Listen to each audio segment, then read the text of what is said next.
Welcome to part 29 of the Kicho Wong Dong series. In this episode, we're going to be looking at our first, what I describe as a non-traditional technique, but this is a technique I usually teach my orange belts, and I really think it helps them with their control for spinning and also locking onto the target. And later on, when they're brown belt, they're expected to do a more difficult version of this kick. Hopefully it will make sense as we go forward. So the technique this month is what I call the Bandai Duitolio Chagi. Now again, this is a term that I have made up. My instructor used to say Duitolio Chagi can mean spinning back kick or spinning roundhouse. But again, saying the same Korean terminology can be confusing, so I just added the bandai, meaning spinning reverse roundhouse, so not to get confused again with 360 roundhouse. So basically, in order to do this video, you need to be able to watch the video I did on the roundhouse and the video you did on the back kick. And then really simply, you just put those two kicks together. A little bit more complicated than that, but essentially, if you're trying to imagine the kick, it's a back kick that turns into a roundhouse and is extremely useful for free sparring. And like I said earlier, your turning and hip control. For the warm-up, obviously make sure you're stretched out and you have your hip there.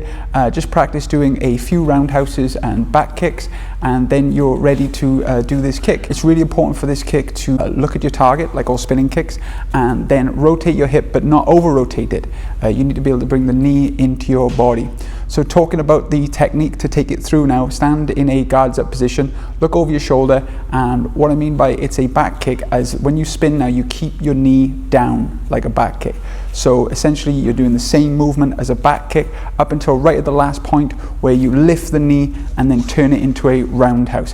What you're doing is you're generating the power in the opposite way to the way you're turning. So your hip needs to lock into place and you can't over-rotate your hip. First of all, start with a definite target in front of you, and then maybe when you feel a bit more confident, you start walking forward. Once you've got that, you can start putting it into some combinations, but we'll look at that later in the drills. So obviously there's a lot of common mistakes with this technique because it isn't widely taught, but again, I find it very useful to teach orange belts as a sort of extra technique for the spinning, just to understand the turning and locking your head onto a target. So common mistake number one is as they rotate around, they have their knee too high, more like a spinning hook kick. And therefore what happens is you over rotate and you miss your target.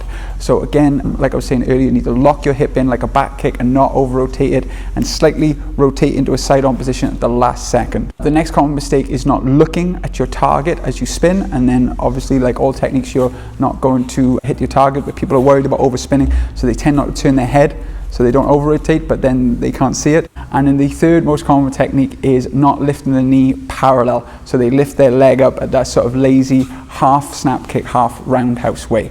So they spin correctly, but then at the last second, they don't pick the knee and the ankle up. They only pick their knee up and then their foot comes up at an angle. And as we know from other techniques, this is not very good, especially for clearing the shoulder of a target or getting past your opponent's guard. So once you feel you have the technique down, it is always important to test it. The first test for this one is being able to land the technique.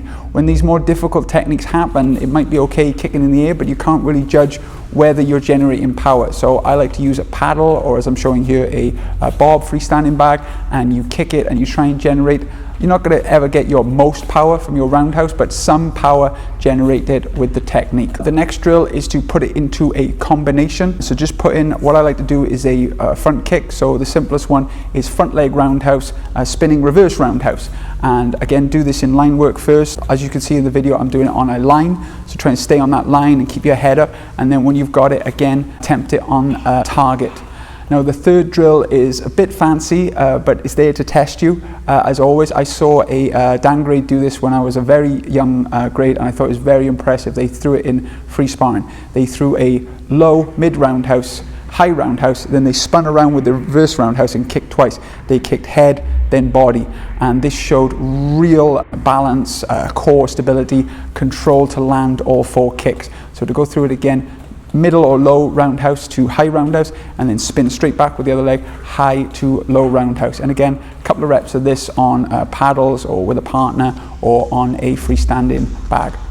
So thank you very much for watching this technique. Again, not a traditional technique that I know of. It's never been tested and graded, but again, it's a fantastic kick that takes basic principles from back kick and roundhouse, puts them together, and again, is really good for free sparring. Please let me know in the comments below if you found this tutorial useful, and please like and subscribe to the channel. Thank you very much. See you next month. Thanks.